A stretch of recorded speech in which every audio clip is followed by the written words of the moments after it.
The porch light flickers on as you sit at the kitchen table, a quiet fortress of mail, receipts, and the soft glow of your laptop. It's late, but you're not alone. Voices from earlier in the day still hum in your head, a boss's curt email, a child's hopeful question about college, the neighbor's new car parked like a reminder. You rub your temples and let out a slow breath, feeling the familiar tightness coil behind your sternum. This is the crossroads moment. Keep pushing from pressure, or learn how to receive from a different place. Imagine for a moment a quieter version of yourself entering the room, someone who knows the rules of energy and how feeling precedes receiving. You may call them wise, or simply the part of you that remembers ease. They sit opposite you without judgment and ask one simple question: what creates the most financial pressure in your life? It's not a pop quiz, it's an opening. Maybe it's a paycheck that never stretches, a fear of running out, the weight of expectations, or a dream that seems too expensive to hold. Say it aloud, or hold it in the space between heartbeats. Naming it loosens its grip. There is no rush here. In the dim light, small details become vivid: the scratch of a pen as you balance numbers, the faded photo tucked behind the bills, the way your shoulders slope when you think of deadlines. These are the clues of a life operating under force. Stress and abundance cannot breathe in the same room. One expels the other. You're not wrong for having fought. Survival taught you urgency and grit. But there is another approach, an invitation to align with worthiness rather than sprint from fear. In the next moments I'll guide you to recognize the stories that keep money at arm's length and to make the internal shifts that begin to change your vibration. Before we go on, pause and answer: what creates your pressure? If this resonates, stay with me. Your next step will reveal the first hidden belief to face. The kitchen light pulls over a stack of envelopes like a small, pale moon. He folds a bill in half and unfolds it again, as if a different crease might change the numbers. She sits on the edge of the bed, phone face down, heart loud enough to drown the clock. In both scenes the same truth sits heavy: years of doing, fixing, hustling, now met with an inbox of demands and a body worn thin from urgency. Our hero has reached the crossroads the story promised. The familiar strategy, push harder, work longer, clamp down, feels hollow. A message appears that evening, simple and steady, a short invitation to a conversation. The coach's voice on the call is calm, not salesy, more like someone who remembers what it felt like to be burned by worry. Tell me what's happening, the coach says, and the hero breathes out a list: mortgage, school fees, the unexpected car repair, the sinking feeling that there's never enough. And what are you telling yourself about money in the moments you feel this pressure? The coach asks. It's the question nobody had asked with that gentle clarity before. What if I don't do this right, is the answer. What if I fail? What if there's not enough? The coach listens and then offers a different map. Stress is not the engine that drives results, it's the signal that you're vibrationally resisting what you want. Stress and abundance can't occupy the same space, the coach says. When you push from panic, you tighten the channel. When you receive from ease, money moves toward you. She leans into practical tenderness, breathing exercises that feel like loosening a fist, a short exercise to notice thoughts and let them pass without adding fuel, a small daily ritual of saying, I am allowed to receive. The hero tries it in the quiet of the morning, feeling something in the chest soften, a tiny unhooking from the story of scarcity. It doesn't fix the bills overnight, but it shifts the tone, from combat to conversation. If this lands with you, it helps to give this moment a small nod, like it. What creates the most financial pressure in your life right now? Stay with that answer. In the next step we'll name the specific beliefs that feed scarcity and begin to dismantle them, one by one. If you want to keep walking this path, subscribe and come with an open hand. He sits at the kitchen table as night settles, a single lamp painting the bills in a yellow pool. A child's crayon drawing flutters under a paperweight, a steaming mug grows cold beside his index finger. The room is quiet except for the steady hum of the refrigerator and the low, restless commentary in his head, a litany he learned early: money must be chased, security is earned by constant toil, mistakes are unaffordable. The coach watches without hurry, then leans forward and asks, simply, what story are you telling about money right now? He tries to name it, the words come out rough, shaped by years of warning and survival. We walk into those stories with him. There is a memory of a father muttering about bills, a friend who boasted about grind as virtue, a late-night scroll that measures worth by bank balances. Each image is cinematic and intimate, the clench in his jaw, the way his shoulders rise when he reads an overdue notice, the instant narrowing of his breath when thinking about retirement. The coach doesn't fix those scenes with platitudes, she gives him a mirror and a choice. Stress and abundance cannot coexist, she says. Where you tighten, money slips.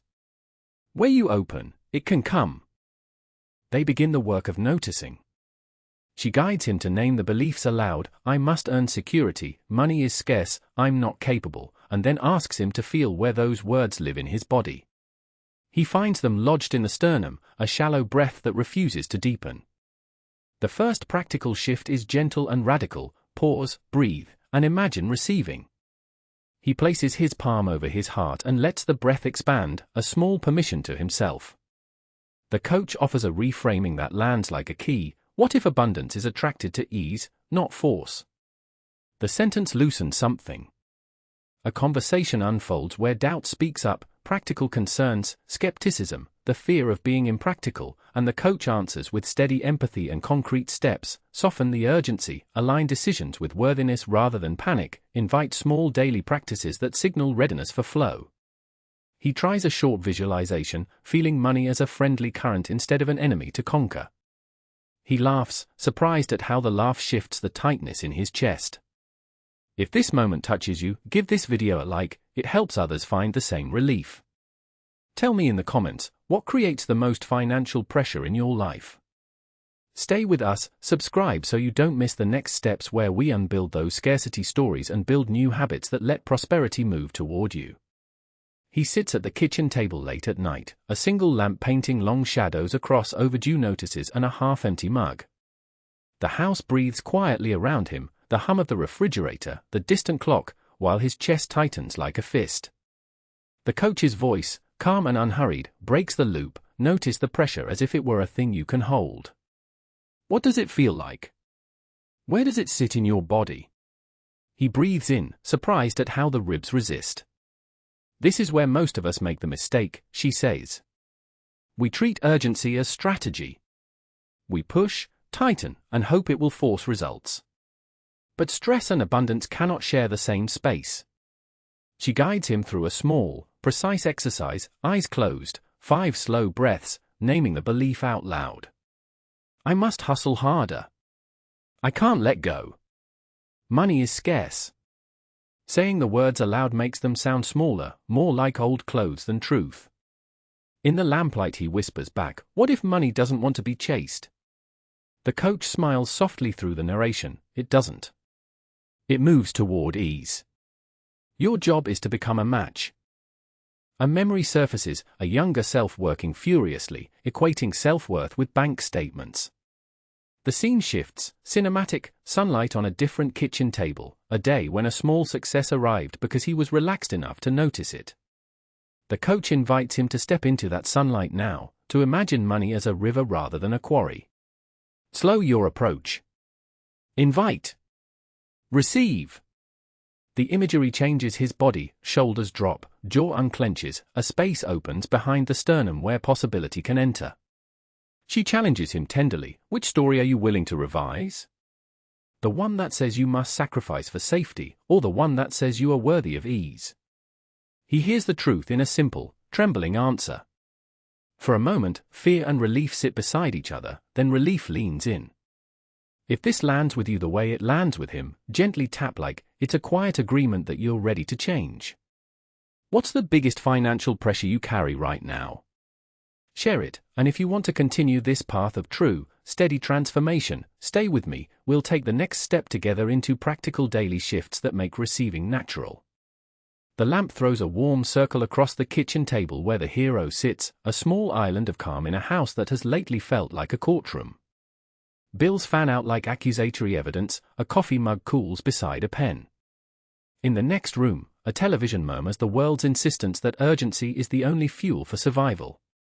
You can almost hear the thought looping, if I don't push harder, everything will fall apart. The coach leans in, not with judgment but steady curiosity, and asks a simple question that lands like a bell. What part of you believes pressure equals progress? You answer aloud, because saying it breaks its spell. The part that thinks money only arrives through struggle. The coach nods and guides you to place a hand over your chest, to feel whether that belief tightens or softens the breathing space. It tightens. There, in that sensation, is the clue, the vibration of scarcity. Stress and abundance cannot coexist, the body knows it long before the mind does. You and the coach work together like a detective and a healer. A short practice, 3 slow inhales, each imagining the ribcage expanding into allowance, 3 slow exhales, releasing urgency into the floor. You repeat a pivot phrase, not a polished affirmation, but a truth you can own. I am worthy of ease. At first the words sound foreign. Then they begin to sit in the chest like a guest who refuses to be hurried away. The scene shifts to the next morning. Sunlight filters through blinds, you reach for a ledger, but this time you also reach for a small notebook labeled Flow. There you write one small evidence of worthiness, a compliment you received, a bill you paid on time, a creative idea you had. Each entry rewires the nervous system away from scarcity toward recognition. The coach offers tools that are practical and gentle, a 2-minute morning breath to invite money to move toward you, a 60-second gratitude scan focused on what already supports you, and a short scripting exercise where you imagine money arriving as if it were a friendly stream, not a siege. Resistance appears, an inner critic, a partner's doubt, and the coach invites dialogue, coaching you to answer the critic with curiosity rather than force. Where did you learn this belief? Becomes more powerful than get rid of this fear. Small shifts accumulate, a calmer phone call with a creditor, a clearer negotiation with a client, a choice to delay panic-driven decisions. What creates the most financial pressure in your life? If this moment felt true, share it below. Your insight matters to others stepping off the treadmill. If you'd like the guided breathing and scripting practice next, subscribe quietly and we'll continue this journey together into the next turning point. The room smells faintly of coffee and paper, an island of unpaid bills folded like small, heavy boats on the kitchen table. He sits there, middle-aged hands folded around a mug, the streetlight outside paling into dawn. Across from him, the coach's voice is steady, like a lighthouse. Name the pressure. Where do you feel it in your body? He inhales slowly, tracing the tightness at his chest. It's like a knot, he admits. Like I have to fix everything right now, or we'll sink. The coach leans forward, compassionate and unhurried. That have to is your pressure energy. Money cannot meet a signal that screams urgency. We will learn to loosen the knot. They begin a small, deliberate practice. Eyes closed, he imagines the knot, not as a problem to fight, but as a held part of himself that wants attention. With each breath he names a worry aloud, then releases it into the soft light, the mortgage, the college fund, the expectation of success. The act of naming cleanses the charge. The knot does not vanish instantly, but it softens. Stress and abundance cannot occupy the same space, the coach reminds him. That tension is a vibrational clash. We change the signal, and we allow a different response. They speak about identity, the stories he inherited that whisper not enough. The coach asks for one sentence he uses when money arrives. He stumbles, then says, I don't deserve this. They unpick it gently. Replacement phrases are offered not as magic mantras but as truthful calibrations. I am competent, I am worthy of ease, money is friendly and can flow to me. Each phrase is paired with a small action, checking one bill, making one call, celebrating one tiny win. Worthiness shifts when proven by repeated, compassionate acts. Outside, the city stirs, a neighbor's laughter carries through the window like an invitation. The coach hands him a simple daily map, 3 minutes of intentional breath, one small practical step, and a minute of gratitude. Do this every morning, the coach says. It rewires expectation into allowance. He tries it, awkward at first, then with a quiet steadiness that surprises him. If this resonates, gently tap like, what creates the most financial pressure in your life right now? Stay with me. Next we practice a precise morning ritual that reshapes your money vibration and makes receiving feel safe. You sit at the same kitchen table where last week the envelopes looked like mountains. Morning light slants across a cup of coffee that has gone cold while your mind races through scenarios, mortgage, school fees, the constant hum of not enough. The coach's voice, calm and steady, fills the small space, not telling you to panic less, but teaching you how to change the energy that calls money away. Feel the weight, she says softly. Now breathe as if you're giving yourself permission to receive. You close your eyes. The hero inside you, tired, stubborn, brave, leans forward. We move into practical inner work, a short conversation with your inner critic. In your imagination you hear the critic's quick, clipped lines, you must hustle, you don't deserve rest, money is hard. You answer differently this time, I am learning. I am allowed to breathe. Worthiness is not earned by struggle. The scene is simple, cinematic, hands unclench, shoulders lower, the room seems to expand. Small rituals anchor the shift, a morning affirmation whispered while opening the mail, a 2-minute practice of noticing 3 things that feel good, releasing the phrase, I will allow money to move toward me. The coach offers tools without pressure, a vibration check, pause and ask, how does this thought feel in my body? If it creates tension, treat it as a sign to pivot. Rewrite one money story tonight. Who told you that scarcity is your future? Replace it with a memory of ease, the time a small surprise paid a bill, a kindness returned. This is not magic without effort, it is alignment with your worth. You are challenged gently to set one tiny, doable action that matches the new feeling, perhaps an email to ask about a freelance position, a call to renegotiate, or arranging a small auto transfer to savings as a signal that you expect abundance. As you practice, the soundtrack of stress quiets and the possibility of flow becomes tangible. If this landed with you, tap like, and tell me, what creates the most financial pressure in your life? If you want the next guidance to turn these inner shifts into a daily map, stay with me, we'll build a simple, actionable plan to keep money moving toward you. The morning light slips across the kitchen table where the papers lay like a small storm. He traces a circle on the counter with his fingertip, breath shallow, mind rehearsing worst-case outcomes. The coach's voice, calm and steady, is not some distant lecture now, it's a presence beside him, pressure is a posture. Ease is also a posture. He laughs softly at the strangeness of being told to stand differently, but he tries it. Shoulders drop. The jaw unclenches. He names the feeling out loud, I'm anxious. The admission is a gate unlocked. Outside, life keeps moving. A neighbor knocks to borrow a ladder, a notification pings with a late fee. Each moment becomes a practice field. The coach asks a simple question, what story are you telling about this money right now? An old phrase rises, one he's heard since childhood, money is scarce, you must fight for it. He pictures it like a shadow that has been following him. He imagines stepping into sunlight and watching that shadow shrink. The image doesn't change the balance in his bank account, but it alters the way he approaches it. He tries a small experiment. Instead of firing off panic emails, he sits with 5 minutes of focused breathing and gratitude, not for a paycheck he hasn't received, but for the faucet that works, for the friend who called, for the skill he can offer. The pressure that seemed like a physical weight dissolves into a manageable urgency. When a freelance client offers more work, he notices the difference in his response. He negotiates from clarity, not desperation. The result is subtle but immediate, a fee agreed with dignity, a timeline that fits his life. Internal voices will still bark, that's part of the journey. The coach teaches a practical phrase to try, I am worthy of receiving with ease. He repeats it aloud at the sink, in the car, before opening a bill. Each time, the vibration of his experience shifts. A small victory becomes a pattern, one bill paid calmly, one call handled with competence, one invoice sent without apology. If this moment landed for you, what creates the most financial pressure in your life?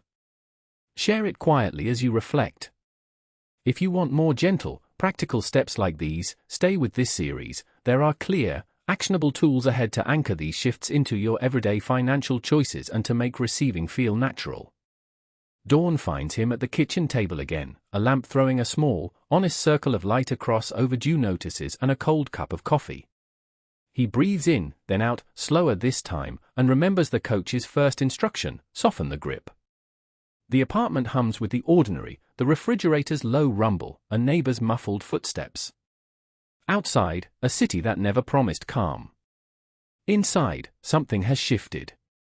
He sets the bills aside and, almost as a quiet experiment, speaks to himself as if he were the person he wants to be. "I am enough," he says, surprising himself with the steadiness in his voice. You don't have to force it. The coach's voice, patient and direct, appears in his memory. Pressure is a mismatch. Let money sense the ease, it always moves toward welcome. He imagines money as light footsteps arriving at a door that is open, not prodded. In the small moments that follow, he practices a morning breath that loosens the jaw, a 2-minute gratitude list that names resource and possibility, a single conversation where he asks for help instead of pretending to carry everything alone. These aren't grand tactics, they are tiny recalibrations of his vibration, and today they feel like truth. The first test comes unexpectedly. An old client wakes and replies to a message, offering a project that would cover a month's rent. He stares at the notification as if it were a comet. Relief rises up, and with it a quiet astonishment. At dinner, his partner places a hand over his and asks, "What changed?" He answers honestly, "I stopped fighting money and started listening." Tears come, not from panic but from relief. The house seems larger, room for possibility again. The coach's counsel returns as practical guidance woven into daily life, not pressure, but structure, morning alignment, easy boundaries around spending, a refusal to negotiate worth for mere business.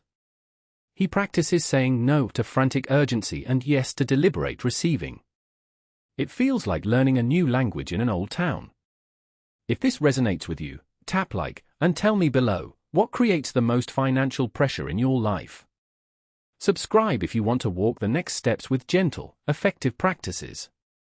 Ahead, we'll weave these shifts into a simple, steady system so this new flow holds, and you can return to life with lasting ease. The living room is quiet now, a single lamp casts a soft pool of light over the table where once scattered bills have been gathered into a neat, folded stack. He sits back in the chair, the tension between his shoulders a fraction looser, and for the first time in months he notices the sound of his own breathing. "I thought I had to force it," he says, almost to himself. "Push harder, hustle more, never stop." The coach's voice, calm and sure, answers as if from the opposite chair, "That pressure made you vibrate scarcity. Money responds to your signal. When you soften, it begins to move differently." Outside, the late afternoon slips into dusk, a neighbor walks by, and a small wave feels like a confirmation rather than a complication. On the phone, a notification shows a modest deposit, not a miracle, but an honest sign. The energy shifted. The scene isn't cinematic wealth, it's quotidian proof that flow arrives in steady, believable ways when the inner climate changes. You can see it in the way his fingers unclench, in the softening of the jaw, in the readiness to say yes to an idea rather than immediately calculating fear. This is the work you can do tonight. Release the pressure-based urgency that has driven every frantic decision, trust your worthiness so your identity no longer chases money from a place of lack, and cultivate simple daily practices, a morning breath of 3, a moment of gratitude for what already is, a clear intention spoken aloud. These are not tricks. They are rewiring habits that change your vibration beyond what budgets alone can do. Remember, you will stumble. Old habits are persistent. When you feel the pull back into panic, place a hand on your heart and breathe. Speak to yourself as a wise friend would. Take one aligned small action and then allow. If this landed for you, a small like helps others find the same calm map home. Tell me below, what creates the most financial pressure in your life? Share it, name it. If you're ready for more practical meditations and step-by-step practice to welcome steady prosperity, subscribe and stay with this path. When you're ready to go deeper into receiving, to lead with ease instead of force, the next guided practice is waiting to meet you where you are.